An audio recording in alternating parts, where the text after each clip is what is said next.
Hello everyone, welcome back to Saksham family. और देखिए, इससे पहले हम पाचन कंप्लीट कर चुके हैं और ये जो हमारा होगा ये आज हम पढ़ने वाले हैं श्वसन तंत्र के बारे में।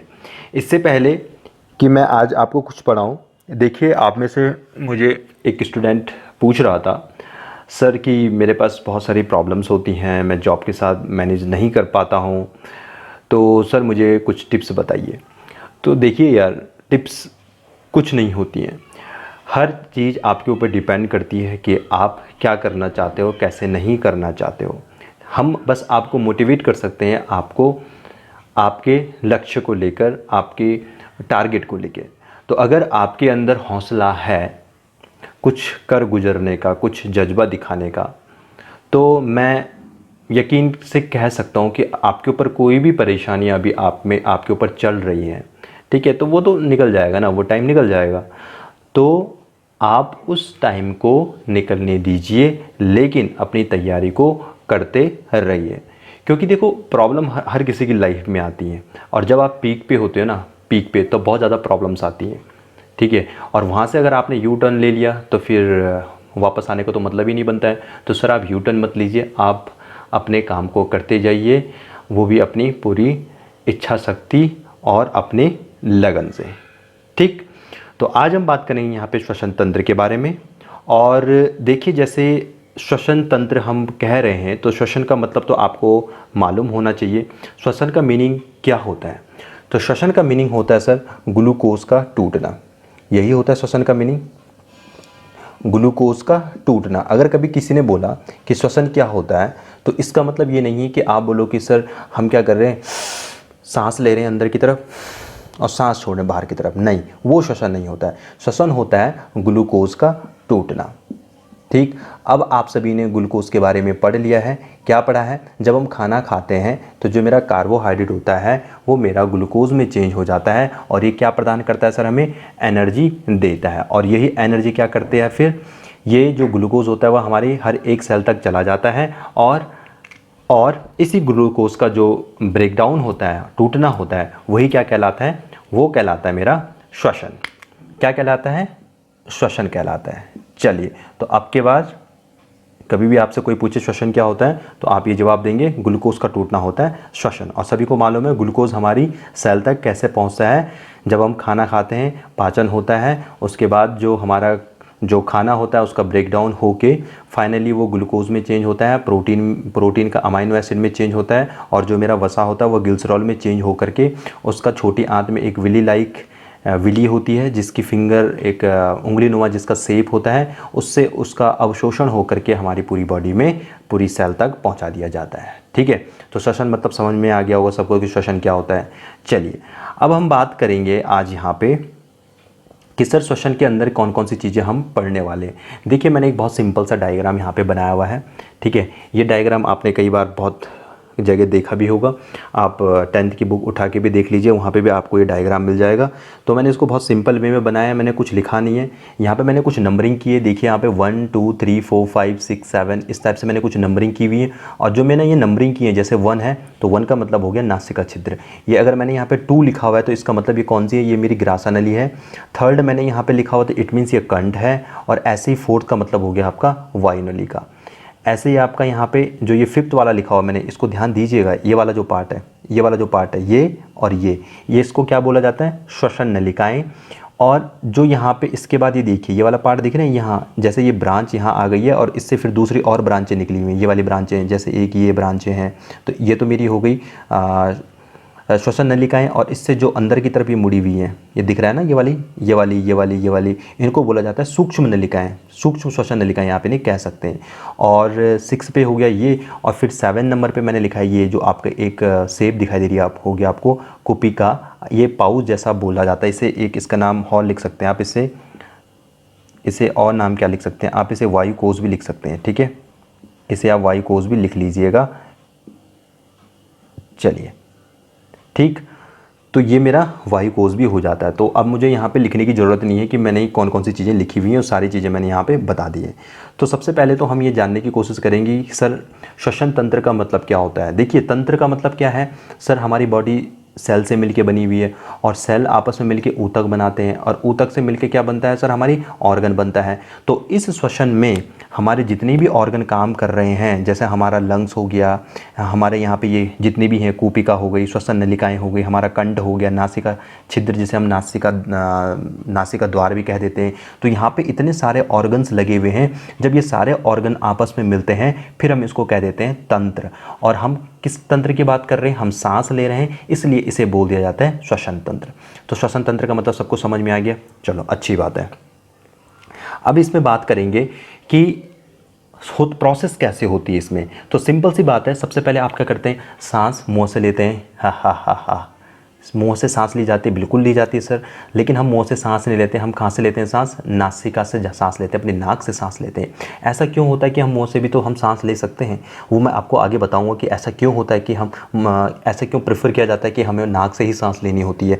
तो देखिए यहाँ पर सबसे पहले हम नासिका से हम अपनी सांस लेंगे, सांस आपने ली, फिर यहाँ पर क्या होता है, ग्रासा नली होती है, ये ग्रासा नली सेकेंड नंबर पर मैंने यहाँ पर बनाई है। ग्रासा नली मतलब एक ऐसी नली, मैंने आपको जब पाचन पढ़ाया था तो उसमें मैंने ग्रसिका कहा था जिसमें आपका फूड जाता है ना।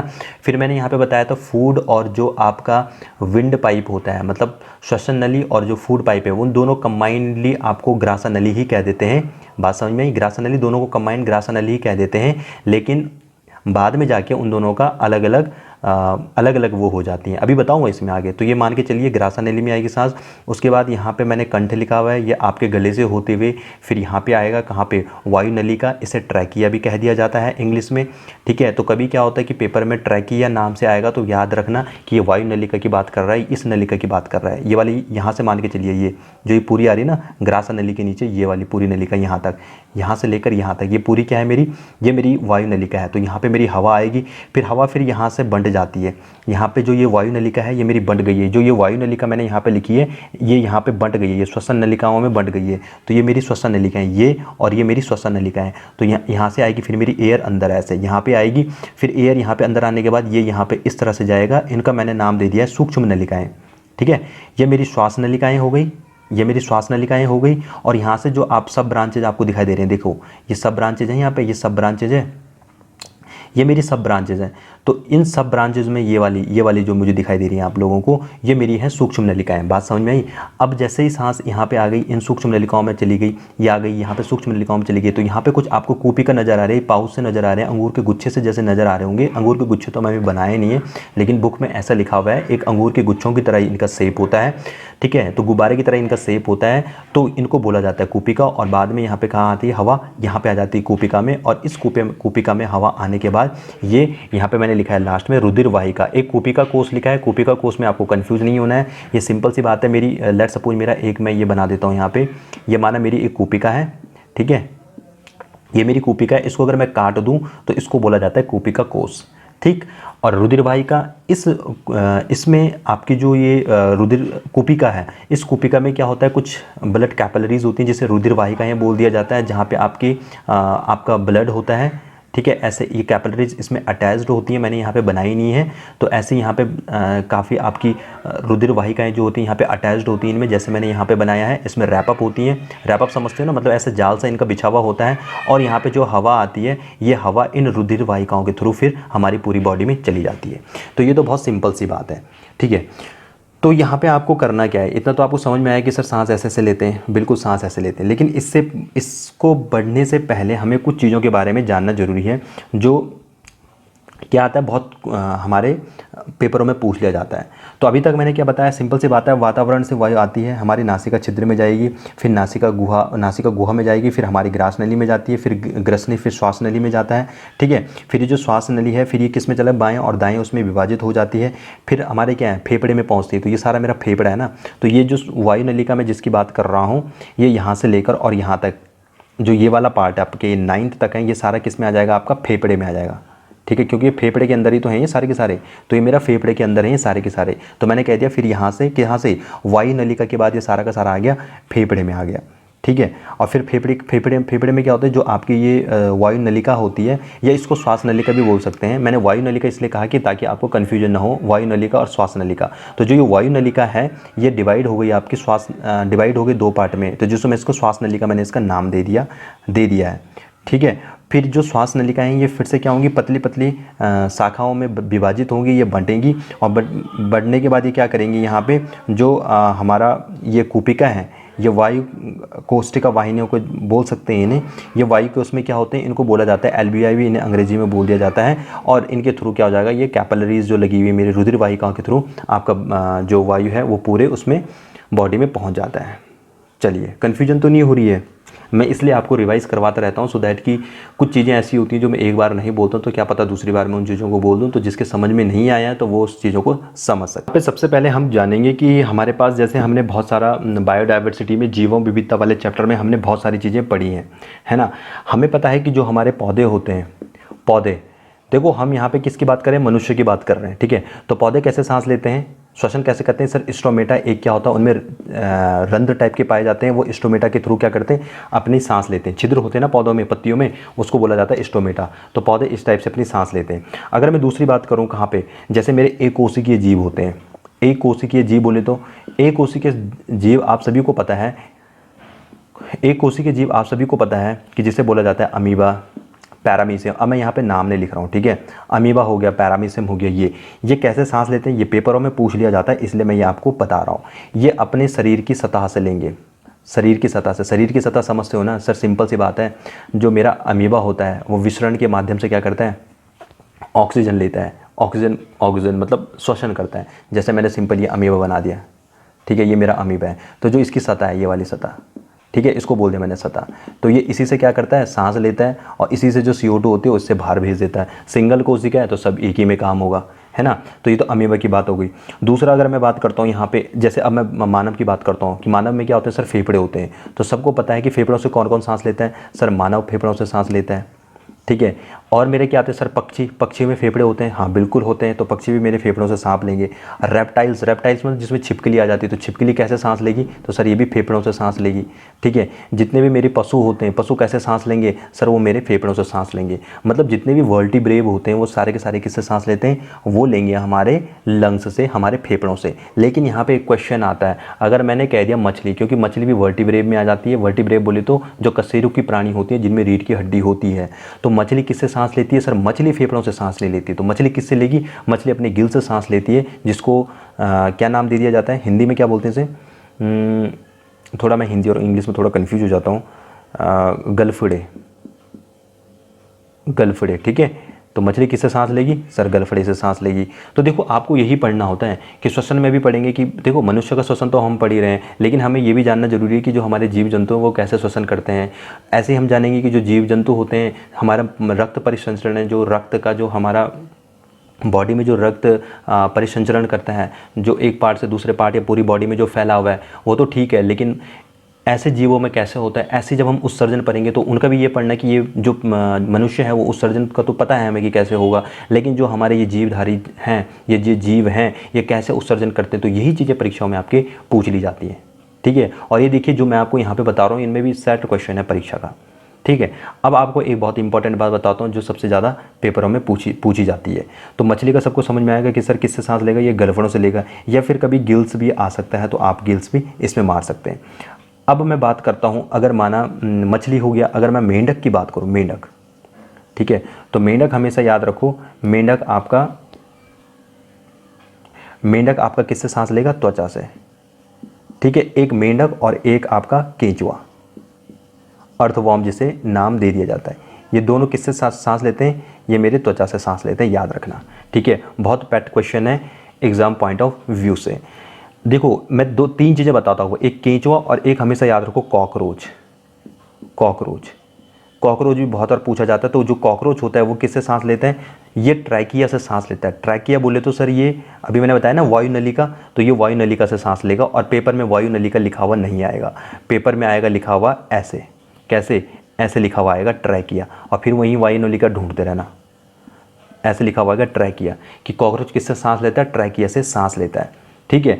अब देखो आपने जीवों में विविधता वाला चैप्टर बहुत अच्छे से पढ़ा है, तो आपको पता होना चाहिए जो कॉकरोच आता है वो किसके अंदर आता है, ऑर्थोपोडा के अंदर आता है। ऑर्थोपोडा के अंदर भी मैंने आपको कुछ चीज़ें बताई है, किसके अंदर आता है, इंसेक्ट के अंदर आता है। इंसेक्ट के अंदर ना कीड़े मकोड़े जिसमें आते हैं, तो इसमें आपका कॉकरोच हो गया, आपकी तितली हो गई, तितली भी आती है इसमें, तितली हो गया आपका, मकड़ी हो गई आपकी, तो ये सारी किस में आते हैं आपके, ये आपके इंसेक्ट के अंदर आते हैं। तो जितने भी माना तितली मकड़ी जो भी आ गया, ये सारा का सारा किससे लेगा, ट्रैकिया से सांस लेता है। ठीक है, इतनी सारी चीज़ें आपको याद रखनी है। ये इसको हम श्वसन नाल भी कह सकते हैं, श्वसन नाल।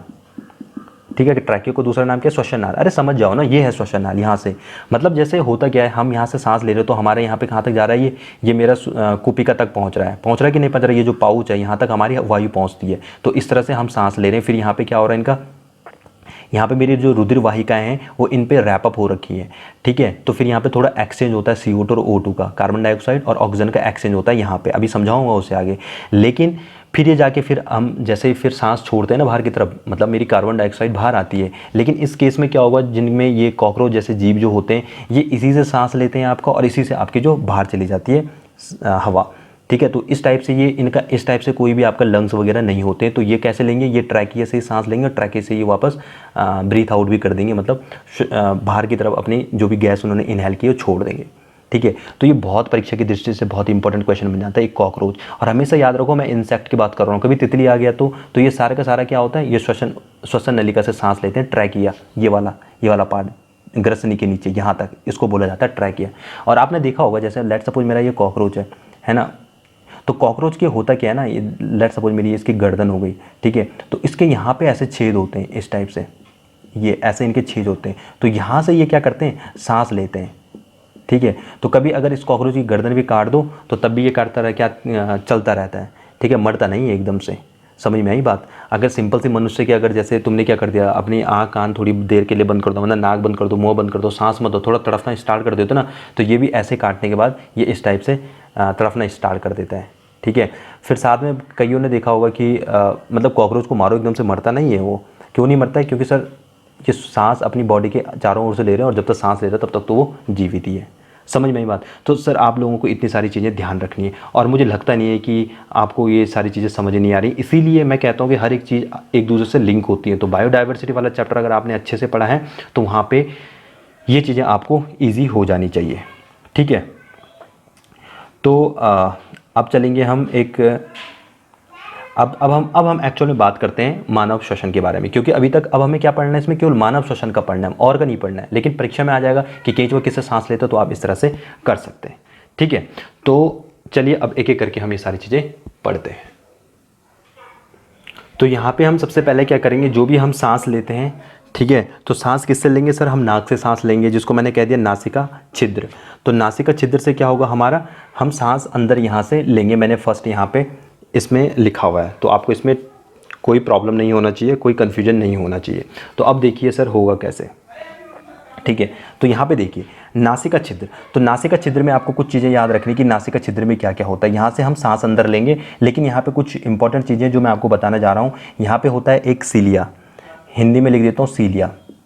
अब सर ये सीलिया क्या होगा, सीलिया होता है हेयर लाइक स्ट्रक्चर, मतलब हेयर में यहाँ पे लिख देता हूँ। ठीक है, सीलिया क्या होगी, आपकी हेयर लाइक स्ट्रक्चर आपकी होती है। यहाँ पे आपके जो आपका नाक है उसके अंदर क्या होते हैं, आपके हेयर होते हैं। और हेयर का काम क्या होता है सर, फिल्ट्रेशन का काम होता है। ये क्या करते हैं कि आपकी कोई लेट सपोज कोई गंदगी अगर आपके सांस में चली गई है या फिर श्वसन के दौरान चली गई है, तो ये उसको क्या काम करेगा, फिल्ट्रेशन का काम करेगा, सो दैट कि ये आपकी बॉडी के अंदर ना जा पाए। एक तो सीलिया होता है इसमें, एक होता है इसमें श्लेष्मा। क्या होता है इसमें, श्लेष्मा। श्लेष्मा आपको आपके बारे में आपको पता होगा, श्लेष्मा जिसे कभी कभार जब हमें जुकाम लग जाता है तो वो चीज़ें हमारे नीचे आ जाती हैं, और फिर आप इस तरह से आप कभी कभार जी भी उसमें लगा देते हो, और आपको बिल्कुल एक आनंद सा आ जाता है ना। बचपन में क्या होगा, मैंने तो किया है, मुझे पता नहीं है आपने किया होगा, नहीं किया होगा। नहीं किया हो तो फिर आप इंसान नहीं हो, तो आपको इसका टेस्ट पता होना चाहिए। ठीक है, इसको इंग्लिश में म्यूकस भी बोल दिया जाता है। तो श्लेष्मा का काम क्या होता है, देखिए जब भी श्लेष्मा का काम क्या है, देखो कभी भी गंदगी अगर हमारी बॉडी के अंदर चली गई है, जैसे कभी धूल हो जाती है, अगर ये चीज़ें आपकी बॉडी के अंदर चली गई हैं, तो इसमें वो जो धूल क्या होती है वो चिपक जाती है। ठीक है, तो मतलब एज ए ये क्या काम करेगा, ये भी फिल्ट्रेशन का काम कर रहा है कि आपकी बॉडी के अंदर कोई धूल के कण वगैरह ना चले जाएँ, क्योंकि अगर वो चले गए तो आपकी बॉडी में क्या हो सकता है, ये जो आपके लंग्स वगैरह ये डैमेज हो सकते हैं। इसलिए जो ज़्यादा प्रदूषण वाले इलाके होते हैं, या फिर जैसे प्रदूषण हो गया, या फिर आप अगर आप धूम्रपान करते हो, ठीक है, तो खैर वो धूम्रपान का सो अलग हो जाता है। लेकिन ये मान के चलिए आप अगर प्रदूषण वाले इलाके में हो, या फिर ऐसे इलाके में हो जहाँ पे दिल्ली जैसी जगह पे, ठीक है, और इसमें और भी एग्जांपल ले सकते हैं हम, जहाँ पे आपकी वायु जो है शुद्ध वायु नहीं है, तो वहाँ पे क्या होता है, आपके एयर के साथ बहुत सारे छोटे छोटे पार्टिकल्स होते हैं। तो वो पार्टिकल्स क्या करते हैं, आपकी बॉडी में जाके आपको बीमार कर सकते हैं। बीमार कहने का मतलब ये है सर कि आपको बहुत सारी डिजीज़ होती हैं जो आपके यकृत से या लंग से रिलेटेड जो प्रॉब्लम्स होती हैं, ठीक है, लंग्स से रिलेटेड प्रॉब्लम होती है, या ट्रैकिया से रिलेटेड आपकी प्रॉब्लम होती है, इनमें प्रॉब्लम्स आ जाती हैं। तो इसकी वजह से क्या होता है, आदमी फिर बीमार हो जाता है, और यहाँ तक कि आपकी जो है डेथ होने की भी नौबत आ जाती है। तो इसलिए ये सीलिया और श्लेष्मा के ये छोटे छोटे काम होते हैं, लेकिन ये भी तब काम नहीं कर पाते हैं अगर ज़रूरत से ज़्यादा अगर आप क्या करते हो, ऐसे हार्मफुल गैसेस ले रहे हो, या फिर ऐसे पार्टिकल आपके बॉडी के अंदर या शरीर के अंदर चले जाते हैं, तो फिर ये काम नहीं करेंगे। तो आपको बस इतना याद रखना है कि जो ये नासिका छिद्र होता है, ये क्या काम करता है सर, ये छानने का काम करेगा। किसका काम करेगा, ये छानने का काम कर देता है। और दूसरा काम क्या होता है, देखो जब भी आप सांस ये श्वसन कर रहे हैं, तो श्वसन करने के दौरान जो आपकी एयर होती है वो कैसी होती है, वो ड्राई एयर होती है, ठीक है। तो ड्राई एयर को क्या करेगा, वो गीला करता है, ठीक है, ड्राई एयर को क्या करेगा, वो गीला करेगा, ठीक है। आप इसे लिखते जाइए, मैं पूरा यहाँ पे कंप्लीट नहीं लिख रहा हूँ, ठीक है। तो वो क्या कर रहा है, ड्राई एयर को गीला कर रहा है। गीला क्यों करेगा वो, क्योंकि जो आपकी बॉडी का टेम्परेचर है अंदर वो अलग है, और जो बाहर का टेम्परेचर होता है वो अलग होता है। तो उस टेम्परेचर को मेंटेन रखने के लिए जो बाहर से हम हवा अंदर ले रहे हैं, ठीक है, श्वसन के दौरान, वो उसको थोड़ा गीला कर देगा, थोड़ा वेट कर देगा, सो दैट कि आपके जो नीचे ये आपके ऑर्गन्स हैं, इनको क्या ना हो, इनको प्रॉब्लम ना हो, और ये आसानी से आप इसको श्वसन कर पाएँ, ठीक। क्योंकि ड्राई एयर अगर होगी, अगर आपकी अगर ड्राई एयर है, ड्राई मतलब समझ रहे हो ना, ड्राई एयर का मतलब हो गया ऐसी एयर जिसमें आपका मॉइस्चर नहीं है, तो वो क्या कर सकती है, आपकी जो ये लंग्स वगैरह हैं इनको डैमेज कर सकती है। लंग्स नहीं कहूँगा मैं, टिश्यू मैं कह देता हूँ, ठीक है, वो टिश्यू को डैमेज कर सकती हैं। इसलिए इसको क्या किया जाता है, एक यहाँ पे इसको आपके जो लिक्विड जैसा आपके मटेरियल होता है आपके नाक के अंदर, वो उसे ड्राई से थोड़ा क्या कर देता है, वेट कर देता है। चलिए इतनी बात समझ में आई। तो अब इतना आपने सांस ले ली, अब जो ये सांस है वो यहाँ पे आ जाएगी। यहाँ पे देखो, एक यहाँ पे मैंने ये वाला पार्ट बनाया है, ये वो पार्ट है जहाँ पे आपका श्वास नली और जो आपकी खाने वाली जो नली होती है वो एक साथ मिलते हैं। ये मतलब ये कंठ वाला भाग है, और इस कंठ वाले भाग के जस्ट ऊपर यहाँ पे आपकी एक चीज़ होती है, ठीक है, इसको मैंने नाम दे दिया यहाँ पे ग्रासा नली, ठीक है। मैंने दो नंबर बनाया है इसमें, तो ये ग्रासा नली मेरी है, जहाँ पे क्या होगा, यहाँ पे आपका पाचन और जो श्वसन तंत्र है वो दोनों आपस में मिलते हैं। तो यहाँ पे एक्चुअली होगा क्या, यहाँ पे जो मैंने 2 नंबर बनाया है इसमें होगा क्या, कुछ इस टाइप से, ये ऐसे कुछ 2 पाइप्स होते हैं, ये एक पाइप ये हो गया, ठीक है, माना मैंने ये कह दिया ये मेरा पाचन का है, ठीक है, और मैंने जो ये वाला कह दिया ये मेरा श्वसन का है, ये मेरा क्या है, श्वसन का है। तो इसके ऊपर क्या होता है, यहाँ पे मैंने बनाया नहीं है, यहाँ पे ग्रासा नली में एक लिख लो, यहाँ पे एक कैप होती है, ढक्कन सा एक होता है, जिसे मैं नाम दे देता हूँ एपिग्लोटिस। अब ये इंग्लिश में तो इसका अलग से स्पेलिंग होती है, पर मैं हिंदी में आपको एपिग्लोटिस लिखा रहा हूँ, ठीक है। तो यहाँ पे एपिग्लोटिस एक ऐसा सा ढक्कन सा होता है। तो इस ढक्कन का काम क्या होता है, आपका ओपनिंग और क्लोजिंग करना। जब आप सांस ले रहे हैं तो ये ढक्कन क्या करेगा, जब आप सांस ले रहे हैं तो फिर सांस वाले ये आपकी जो खाने वाली जो नली है, जो पाचन करवाने वाली नली है, जो आपके स्टमक में जो खाना जाता है, ये उसको क्लोज कर देगा, ठीक है, इस वाले को क्लोज कर देगा और सांस वाले को ओपन कर देगा, ठीक है। और दूसरे केस में जब आप खाना वाना खा रहे हो तो उस केस में क्या होता है, आपकी श्वास वाली नली में ये ढक्कन श्वास वाली नली में लग जाएगा और खाना आप इजीली अपने स्टमक तक, अपने आमाशय तक पहुंचा सकते हैं, ठीक है। तो इस ढक्कन का नाम होता है एपिग्लोटिस। कहाँ पे होता है, ये होता है आपके जस्ट कंठ के ऊपर। ये मेरा कंठ वाला भाग है, इस कंठ वाले भाग के ऊपर होता है, ग्रासा नली में ये लगा हुआ होता है एपिग्लोटिस। इतनी बात सबको समझ में आ रही है? इतनी बात अगर सबको समझ में आ रही है तो ये बहुत अच्छी बात है। तो इसका काम सिंपली क्या है कि जो ये हमारा ढक्कन है वो वायु को श्वसन नली में पहुंचा देगा और फूड को फूड पाइप में भेज देगा अकॉर्डिंग टू द कंडीशन। और कभी कभार हम क्या करते हैं, गलती से अगर वो होता है ना, कभी कभार हम मतलब सांस ले रहे हैं और खाना भी खा रहे हैं, तो उस वक्त जब हम बात करना स्टार्ट कर देते हैं तो जो वो ढक्कन होता है वो क्या कर देता है, वो खुल जाता है और एकदम से जो हमारा जो खाना है, अगर गलती से चावल वावल खा रहे हैं या कुछ भी खा रहे हैं, तो वो इस वाली जगह श्वसन नली में पहुंच जाता है और फिर हमें पानी वानी पीना पड़ता है या फिर हमें बिल्कुल अजीब सी ऐसी हर मतलब बॉडी बिल्कुल अजीब सा टेम्परामेंट हमारा हो जाता है, ऐसा लगता है कि बिल्कुल हम ख़त्म होने वाले हैं या फिर अब हमें प्रॉब्लम होना स्टार्ट हो जाती है। ठीक है, तो फिर ये एपिग्लोटिस का ये कार्य होता है, इसलिए हमें कभी खाना खाते समय बात नहीं करनी चाहिए। ठीक, तो अब इसके बाद हम बात करेंगे हम कंठ के बारे में। ठीक है, ये जो मेरा कंठ है इसमें याद रखिए, एक तो इसमें होता है ध्वनि पेटी। ध्वनि पेटी समझते हैं, जहाँ से हमारी क्या आती है, आवाज़ बाहर आती है। ठीक, कंठ में क्या लगा होता है, मेरी ध्वनि पेटी लगी हुई होती है। सबसे ये ऊपर वाला पार्ट देख रहे हैं, ये यहाँ पे होता है। ये जो ध्वनि पेटी होती है ये कार्टिलेज की बनी होती है, ये उपास्थि की बनी होती है। अब बहुतों को समझ में नहीं आ रहा होगा कि उपास्थि क्या होता है। देखो, ध्वनि पेटी उपास्थि कहने का मतलब मेरा क्या है, ये कार्टिलेज इसमें लगा हुआ होता है। उपास्थि मतलब जैसे ये कान है आपका, ठीक है, ये आपका कान है, तो कान की जो नीचे वाली टिप होती है, जहाँ पे आपके मास्टरों ने या फिर कभी कभार आपकी मम्मी ने बचपन में आपके पकड़ा होगा, है ना, बिल्कुल वहाँ पे बोन नहीं होती है। या फिर आपकी नोज है, ये नोज वाली जो आगे वाले जो पार्ट होता है, ये वाला जो पार्ट है, ये वो पार्ट होते हैं जो आपकी उपास्थि से बने हुए होते हैं। ठीक है, मेरी बात समझ में आई। तो ये आपका जो ध्वनि पेटी होती है, इसमें क्या लगा होता है, ये उपास्थि लगी होती है, इसको इंग्लिश में कार्टिलेज जिसे नाम दे दिया जाता है। ठीक है, ठीक, तो जो ध्वनि बॉक्स है इसके ऊपर क्या होता है, एक ये उपास्थि का बना हुआ होता है। जैसे मेरा ये ध्वनि बॉक्स है, जहाँ पे आपकी क्या आ रही है, आवाज़ बाहर जहाँ से आती है, तो इसके बाहर से क्या होता है, एक उपास्थि की एक लेयर बनी हुई होती है, और इसी उपास्थि की लेयर को हम बोलते हैं एडम एप्पल। क्या नाम देते हैं इसे, एडम एप्पल। एडम एप्पल, इसकी स्पेलिंग शायद मैंने गलत लिख दी, तो ये होगा एडम एप्पल। ठीक, अब ये एडम एप्पल क्या है, ये एडम एप्पल क्या होता है आपका कि कभी आपने देखा होगा गले में किसी का ना उभरा हुआ भाग होता है। अब मैं आपको कैसे दिखाऊं, जो यहाँ पे होता है ना, किसी का गले में उभरा हुआ भाग कुछ ऐसे भाग होता है। कभी आगे की तरफ देखना, जहाँ पे आपका मैंने कंठ बता दिया है, तो वहाँ पे क्या होता है कि एक उभरा हुआ भाग होता है, उभरा हुआ पार्ट होता है। ठीक है, तो जो उभरा हुआ पार्ट होता है उसको बोला जाता है एडम एप्पल। आप इसे गूगल में सर्च कर सकते हैं। ठीक है, आप गूगल में जाइए, आपको समझ में आ जाएगा कि मैं किस की बात कर रहा हूँ। तो जो ये ध्वनि पेटी होती है, इसमें एक कार्टिलेज होती है उपास्थि की बनी हुई, जिसे नाम दे दिया जाता है एडम एप्पल, और ये परीक्षा की दृष्टि से इंपॉर्टेंट क्वेश्चन बन जाता है। ठीक है, लेकिन ये किस में होता है, केवल ये जो एडम एप्पल होता है ये केवल पुरुषों में होता है, ये महिलाओं में नहीं होता है। ठीक है, और हमेशा याद रखो, जब भी हम बात करते हैं तो फिर क्या होता है, वाइब्रेशन होती है, और वाइब्रेशंस के थ्रू क्या होता है, वो आवाज़ बाहर तक पहुंचती है। तो इसलिए उसको जो भी काम होता है ये कंठ के अंदर होता है, ध्वनि पेटी के अंदर ये सारा काम होता है। ठीक, चलिए अब बात करते हैं, यहाँ पे एक और चीज़ होती है, वो मैं बताना नहीं चाह रहा हूँ, लेकिन फिर भी मैं आपको बता देता हूँ। यहाँ पे एक ग्लोटिस होता है। ग्लोटिस किसमें, ये भी आपका कंठ में लगा होता है, इसलिए मैंने कंठ में आपकी ये सारी चीज़ें बनाई हुई है।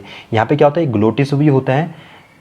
तो ये ग्लोटिस कहाँ पे होगा आपका, ये आपका ये ऊपर जो कंठ है ये इसके ऊपर स्थित होता है ग्लोटिस।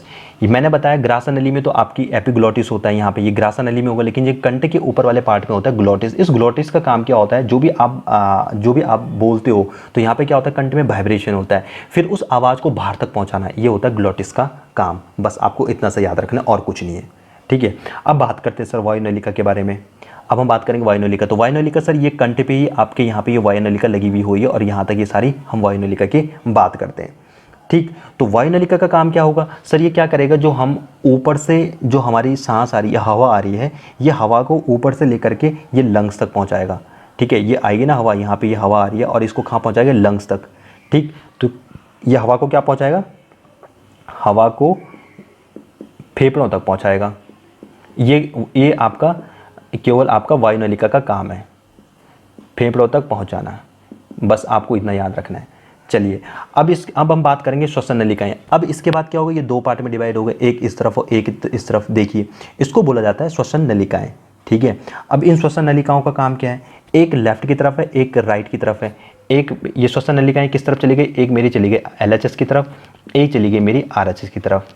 एक ये लेफ्ट की तरफ जा रही है, एक मेरा ये राइट की तरफ जा रही है। इतनी सबको बात पता समझ में आ रही है, बिल्कुल सर समझ में आई है। अगर हिंदी में बोलूँ मैं इसके, तो इसको ब्रोंकाई बोला जाता है। ब्रोंकाई से इंग्लिश में इसको नाम दे दिया जाता है। अब जो ये ब्रोंकाई है, जो ये श्वसन नलिकाएं, ये फिर दोबारा से क्या होती हैं, सूक्ष्म श्वसन नलिकाओं में चेंज हो जाती है। देखो इधर आई और फिर दोबारा ऐसे ऐसे बन गई। देखिए इधर आ रही है, फिर ये नलिकाओं में चेंज हो गई। ये नलिकाएँ हैं, ये दिख रही है नलिकाएँ, ये वाली। तो इन नलिकाओं को बोला जाता है सूक्ष्म नलिकाएँ। ठीक है, तो मैं यहाँ पे लिख सकता हूँ, ये छोटे छोटे भागों में विभाजित हो जाती हैं, भागों में विभाजित। बस ये वो सारी चीज़ें हैं जहाँ से आपका क्या जा रही है, अभी हवा अंदर जा रही है। चलिए अब विभाजित हो गई, ठीक है। अब देखिए सांस यहाँ आ गई, अब इनमें विभाजित हो गई, अब चली जाती है ये कूपिकाओं में, इनमें। अब ये जो दिख रहे हैं यहाँ पे ये पाउच से ये पाउच तक पहुँचेंगे। तो अब मैं बात करता हूँ वायु के इसके। तो ये क्या है, इनकी जो संरचना होती है गुब्बारे की तरह होती है, ठीक है। गुब्बारे बोल लो या अंगूर की तरह इनकी आकृति आप बोल सकते हो। तो ये बॉडी में अभी तो मैंने आपको बहुत कम दिखाया है, देखो यहाँ पे भी मैंने आपको दिखाया है, यहाँ पे मैंने आपको दिखाया है। तो अभी मैंने आपकी बॉडी में बहुत कम है, वैसे ये बहुत लाखों में होते हैं, मतलब मिलियंस में मान के चलो, लाखों में ये होते हैं, बहुत सारे होते हैं आपकी बॉडी के अंदर। अब इसमें होता क्या है, इनमें होता क्या है, देखो हवा अब यहाँ तक पहुँच गई। अब इसमें क्या होता है, इस चीज़ को समझना। देखो देखिए जैसे मैंने यहाँ पे एक छोटी सी कूपिका बना दी है, ये ठीक है, ये मैंने कूपिका बना दी। अब इसमें होता क्या है, आपकी ना कुछ ये नलिकाएं अटैच्ड होती हैं यहाँ पे, ये ऐसे रैपअप होती हैं, ठीक है। ये मेरी क्या है, ये मेरी है रुधिर वाहिका, रुधिर वाहिका। अब एक चीज़ हमेशा याद देना कि यहाँ पे होता क्या है, इस चीज़ को मेरी बात समझना। यहाँ पे होगा क्या कि यहाँ पे होगा क्या कि जैसे आपने सांस ली है, सांस लिया आपने सांस लिया। अब देखना यहाँ पे जैसे सांस लोगे तो यहाँ पे बहुत ज़्यादा प्रेशर हो जाता है, किस कूपिका में, कूपिका में, इस वाले में। यहाँ पे आपके बहुत ज़्यादा प्रेशर हो गया, यहाँ पे प्रेशर ज़्यादा होता है, यहाँ पे प्रेशर कम होता है, किसमें, इस रुधिर वाहिका में। और आपको पता होना चाहिए हमेशा कोई भी चीज़ होती है हायर प्रेशर से, GHER, हायर प्रेशर से ये लोअर प्रेशर की तरफ चली जाती है, ठीक है। मैंने क्या कहा, जब भी आप सांस ले रहे हैं, आपने सांस ली तो सर जो भी सांस लिया आपने वो आपकी जो है ये जो गुब्बारे जैसे संरचना है वो फूल जाएंगे ना, फूलेंगे कि नहीं फूलेंगे। तो इसमें बहुत ज़्यादा आपकी क्या हो जाएगी, प्रेशर ज़्यादा हो जाएगा। तो इसके प्रेशर ज़्यादा होने से जो यहाँ पे ये रुधिर वाहिकाएँ इसमें अटैच्ड होती हैं, जो रैपअप होती हैं, और इन रुधिर वाहिकाओं में प्रेशर कम होता है, और इस वाले पाउच में जो गुब्बारे हैं इनमें प्रेशर ज़्यादा होता है। तो प्रेशर किस चीज़ का है, ऑक्सीजन का प्रेशर है, क्योंकि यहाँ पे ऑक्सीजन आई हुई है। तो इस वजह से क्या होता है, ये ऑक्सीजन इस रुधिर वाहिकाओं में पहुँच जाती है, क्योंकि रुधिर वाहिकाओं में प्रेशर कम होता है। और जो रुधिर वाहिकाओं में जो CO2 होती है वो आ जाती है आपकी किसमें, वो आ जाती है आपकी इसमें कूपिका के अंदर आ जाती है। और इस टाइप से हमारा यहाँ से ऑक्सीजन और CO2 का विसरण हो जाता है। कौन सी प्रोसेस बोलते हैं इसे, विसरण प्रोसेस बोलते हैं। अब विसरण प्रोसेस सबको मालूम है, विसरण प्रोसेस में क्या होता है। विसरण प्रोसेस एक ऐसी प्रोसेस होती है जिसमें आपका क्या होती है, जो एयर होती है या फिर आपका गैस होती है उसका एक्सचेंज होता है। जब मैंने आपको कोशिका पढ़ाई थी तो उस दौरान आपको ये सारी चीज़ें बताई थी कि विसरण बोला जाता है गैस के विनिमय को या गैस के एक्सचेंज होने को। जब गैस क्या होती है, हायर प्लेस से लोअर प्लेस की तरफ चली जाती है, या हायर कंसंट्रेशन से लोअर कंसंट्रेशन की तरफ चले जाना, उसे बोला जाता है विसरण। तो ये एक परीक्षा की दृष्टि से इंपॉर्टेंट बन जाता है कि यहाँ पे किस माध्यम से जो गैसों का एक्सचेंज होता है। तो जो गैसों का एक्सचेंज होता है वो किस माध्यम से होता है, वो विसरण के माध्यम से होता है, ठीक है। तो अब देखिए आपकी जो ये रुधिर वाहिकाएँ हैं, जो ये मेरी रुधिर वाहिकाएँ हैं, इनको बोला जाता है मेरे पल्मोनरी वेन। पल्मोनरी वेन मतलब पल्मोनरी सिरा जिसे बोल दिया जाता है। तो आपके जो हार्ट में पल्मोनरी वेन्स होती हैं, जो आपका CO2 वाला, जो CO2 युक्त आपका ब्लड होता है, मतलब जिसे हम बोल देते हैं अनाक्सीकृत ब्लड जिसे नाम दिया जाता है, या फिर कार्बन डाइऑक्साइड युक्त ब्लड जिसे नाम दे दिया जाता है। तो फेफड़े से ये मान के चलिए यहाँ पे एक होता है आपका दिल, ठीक है। ये मैंने यहाँ पे आपका दिल बना दिया है ऐसे, ये मेरा दिल है, ठीक है। आपने यहाँ पे एक गौर करिएगा, जो मैंने ये वाला आपका फेफड़ा बनाया है, जो लेफ्ट वाला होता है वो छोटा होता है, और ये राइट वाला, ये राइट है ना, तो ये थोड़ा बड़ा है, लार्ज है, ठीक है। और ये मेरा लेफ्ट वाला ये थोड़ा स्मॉलर है, मतलब छोटा है।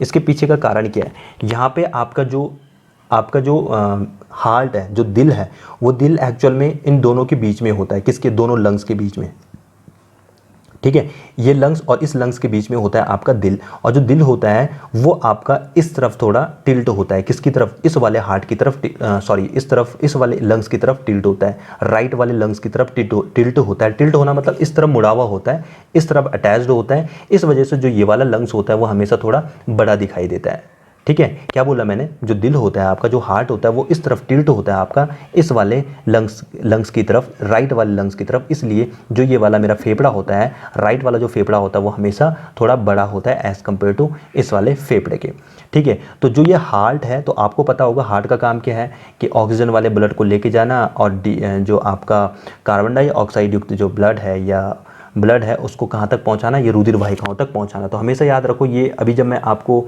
ये हार्ट वाला बताऊँगा तो उसमें ये सारी चीज़ें आपको समझ में आ जाएंगी। तो हार्ट से क्या होता है, जो मेरा डीऑक्सीजनेटेड ब्लड होता है जिसमें CO2 होता है, ये CO2 वाला जो ब्लड है वो यहाँ पे आता है, मतलब यहाँ पे ब्लड होगा और इस ब्लड के अंदर होती है आपकी CO2, और यही CO2 वाला ब्लड ही को मैं क्या बोल रहा हूँ, ये रुधिर वाहिकाएँ जो मैं नाम दे रहा हूँ।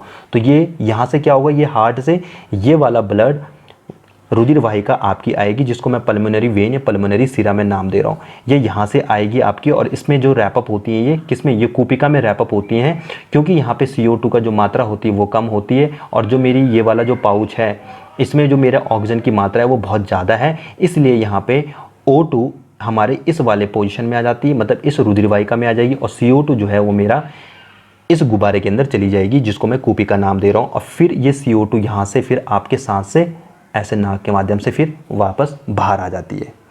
ठीक है, तो आइए आपको लोगों को बात समझ में कि नहीं आई। तो इस तरह से हमारा जो है श्वसन कंप्लीट हो जाता है।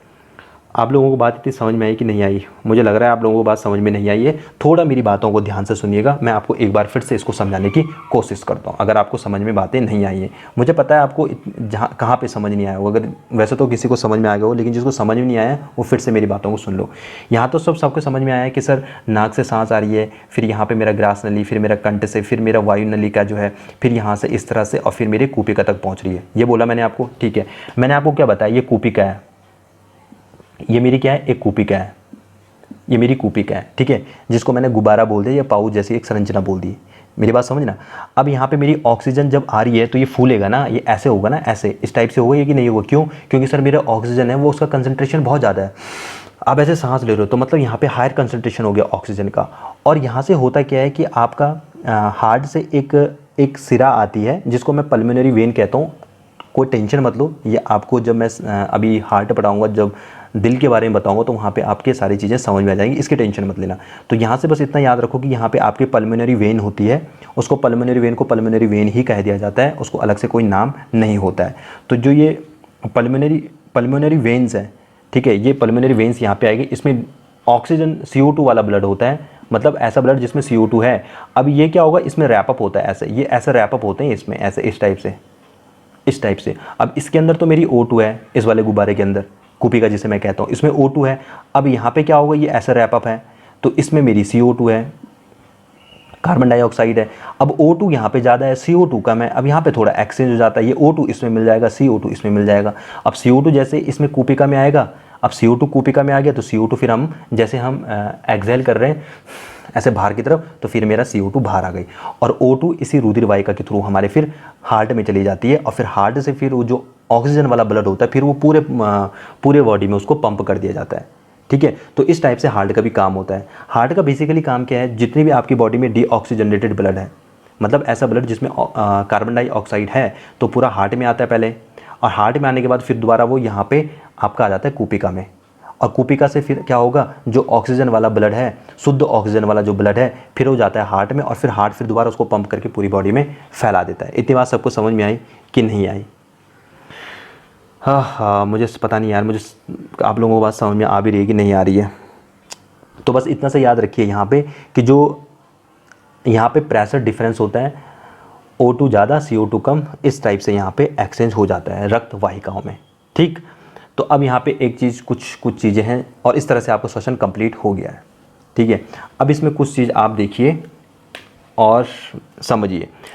हम जब भी सांस लेते हैं तो सांस लेने में हम 78% जो होता है वो मेरा होता है नाइट्रोजन। क्या होता है, नाइट्रोजन को मैं N से डिनोट कर रहा हूँ। जो मेरा 21% होता है, ये 21% होता है मेरा ऑक्सीजन, O2 से मैं इसे डिनोट कर रहा हूँ। ठीक है, 0.03% क्या होती है मेरी कार्बन डाइऑक्साइड, मतलब मैं हवा बोलता हूँ ना, अभी तक हवा, ऑक्सीजन नहीं लेता हूँ मैं, ये सारी चीज़ें लेता हूँ मैं। और ये मोस्ट इंपॉर्टेंट है, पेपर में ये CO2 पूछ लिया जाता है कि CO2 की मात्रा वायुमंडल में कितनी है, तो 0.03% आप उसमें लिख सकते हैं। तो आप ये सारी चीज़ें इनहेल कर रहे हैं, जब ऑक्सीजन ले रहे हैं तो मतलब आप नाइट्रोजन भी ले रहे हो, ये 21% ऑक्सीजन ले रहे हो, और 0.03% आप CO2 को भी ग्रहण कर रहे हो। लेकिन जब आप इनहेल करते हो, एक तो एक्सहेल हो गया मतलब सांस लेना ऐसे, और जब बाहर की तरफ जब छोड़ रहे हो तो ये तो इन की तरफ हो गया। ठीक है, जब आप इन कर रहे हो, जब आप आउट करोगे तो आउट के ड्यूरेशन में क्या होता है, आपकी 78% तो नाइट्रोजन बाहर आएगी, लेकिन जो आपने ऑक्सीजन 21% अभी आपने ली है, अब बाहर केवल 17% ही आएगी और 4% आपकी बॉडी उसे यूज कर लेती है, केवल 4%। बाकी का ऑक्सीजन आपके बाहर आ जाता है, केवल 4% ऑक्सीजन वो होती है जो आपकी बॉडी यूज करती है। ठीक है, अब जो 4% बॉडी यूज करेगी और जो कार्बन डाइऑक्साइड होती है वो आ जाता है 4%। इतनी चीज़, अब थोड़ी इस चीज़ को समझना मैं क्या बताना चाह रहा हूँ। क्या बोला मैंने, जब आप ऑक्सीजन ले रहे हो तो आपको नाइट्रोजन, ये सारी चीज़ें आपको इनहेल करते हो, लेकिन जब बाहर आप जब एक्सेल कर रहे हो तो वहाँ पे 17% ऑक्सीजन बाहर आ जाती है और 4% ऑक्सीजन का यूज होता है। लेकिन अब CO2 जो 0.03% थी, अब वो 4% हो जाती है। एक बात याद रखिए, हम अभी तक क्या बोला मैंने आपको, हमने कहा श्वसन का मतलब क्या होता है। श्वसन का मतलब होता है आपका कि आपको जो कार्बोहाइड्रेट है उसको तोड़ना है, और कार्बोहाइड्रेट का जो फॉर्मूला होता है वो क्या होता है, C6H12O6, यही होता है। क्योंकि अब ये मेरे जो कार्बोहाइड्रेट है ये मेरा किस में, ब्लड में है कि नहीं है। और ब्लड में हमेशा याद रखिए सेल्स होती हैं, कौन कौन सी, एक होती है RBC जिसको मैं नाम दे देता हूँ रेड ब्लड सेल, एक होता है मेरा WBC वाइट ब्लड सेल, या क्या नाम देते हैं हिंदी में, RBC को बोल दिया जाता है लाल रुधिर कणिकाएं, WBC को बोल दिया जाता है श्वेत रुधिर कणिकाएं, और एक होता है इसमें प्लेटलेट्स, किसमें, आपके रक्त में। ठीक है, प्लेटलेट्स।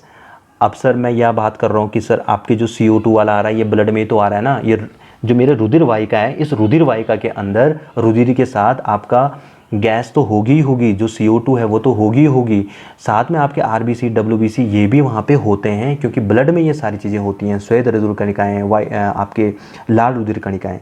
ठीक है, और जो लाल रुधिर कणिकाएँ होती हैं इनमें क्या होता है, इनमें होता है हीमोग्लोबिन। क्या होता है, हीमोग्लोबिन, लिख लो अपनी कॉपी में, ये RBC में होता है हीमोग्लोबिन। और जो हीमोग्लोबिन होता है इसको कौन बनाता है, हीमोग्लोबिन को बनाता है आयरन, जिसको नाम दे दिया जाता है आयरन।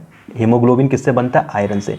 तो एक्चुअल में जो आपका जो श्वसन जब आप कर रहे हैं और जो ऑक्सीजन आपकी बॉडी में जा रही है, जो फाइनली जो ऑक्सीजन आपकी इस रुधिर वाहिका में पहुंच रही है, ठीक है, इस रुधिर वाहिका में जो ऑक्सीजन पहुंच रही है वो कौन ग्रैब करता है, उसको पकड़ता है आपका हीमोग्लोबिन। वो हीमोग्लोबिन के साथ एक्चुअल में बंध बनाता है, और हीमोग्लोबिन के साथ बंध बनाने का मतलब ये है कि सर वो RBC में आपका ऐड होता है, तो वो RBC वाले के साथ आपका पूरी बॉडी में इस टाइप से संचरण उसका हो जाता है, किसका, वायु का।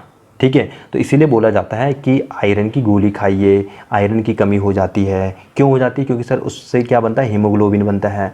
ठीक है, और फिर उससे से क्या बन रहा है, हमारा जो RBC का निर्माण हो रहा है वो उसमें हीमोग्लोबिन होता है, इसलिए हमेशा बोला जाता है कि आयरन ले लीजिए। ठीक है, और जब आयरन नहीं होगा तो हीमोग्लोबिन नहीं बनेगा, जब हीमोग्लोबिन नहीं बनेगा तो समझ लीजिए फिर इस टाइप से आपकी जो प्रोसेस हो रही है ऑक्सीजन ले जाने की, वो प्रोसेस संभव नहीं हो पाएगी।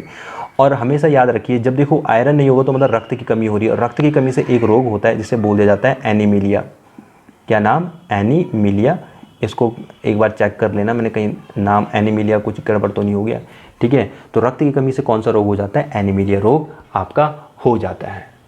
ठीक है, तो इतनी बातें आपको समझ में आ रही है मैं क्या क्या बता रहा हूँ। तो अब समझिए मैं क्या कहना चाह रहा था। तो मैंने कहा कि देखो मैंने आपकी सांस ली, मतलब ऑक्सीजन अंदर आई, तो जब ऑक्सीजन अंदर आई है तो मतलब मुझे क्या करना है सर, ब्लड में ये उपस्थित होता है आपका क्या, कार्बोहाइड्रेट, जिसको मैंने ग्लूकोज कह दिया। तो इस ग्लूकोज का आपको क्या करना है, ब्रेक डाउन करना है। तो जो ये ग्लूकोज है, अब देखिए ये ग्लूकोज है ना, अब मेरा यहाँ पे ऑक्सीजन आई है तो मतलब मेरा यहाँ पे O2 आई होगी ना, बिल्कुल सर O2 आई होगी। तो इस ऑक्सीजन के साथ जब ये O2 मिलेगी, जब ऑक्सीजन मिलेगी तो फिर इसका ब्रेक डाउन होता है किसमें, 6CO2 में। ठीक है, इन दोनों को कंबाइन करके 6CO2। अब देखो ये मैंने 6 लिखा है, ये समीकरण को बैलेंस करने के लिए ये सारी चीज़ें लिखी हैं। और इसमें क्या क्या बनता है, इसमें बनता है आपका वाटर, 6H2O, ये वाटर बनेगा। और इसमें एक और चीज़ बनती है जिसको बोला जाता है 6O2। ठीक है, बात समझ में आई, ये O2 के ऑक्सीजन है। ठीक है, तो अब ये देखिए जब आप सांस ले रहे हैं और जब ये सांस में आप ऑक्सीजन ले रहे हैं और ये कार्बोहाइड्रेट के साथ मिल रही है, मतलब आपके ग्लूकोज के साथ जब ये मिल रहा है तो आपका क्या बनता है, CO2 का निर्माण होता है। क्या होता है, CO2 का निर्माण होता है।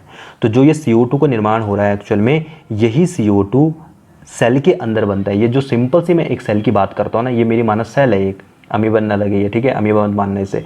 तो इस सेल के अंदर मेरा ग्लूकोज होता है और जैसे यहाँ पे CO2 आएगा, ऑक्सीजन सॉरी, जैसे यहाँ पे ऑक्सीजन आएगा तो यहाँ पे क्या होगा, कुछ चीज़ों का ब्रेकडाउन होगा और यहाँ पे CO2 बनना स्टार्ट होती है।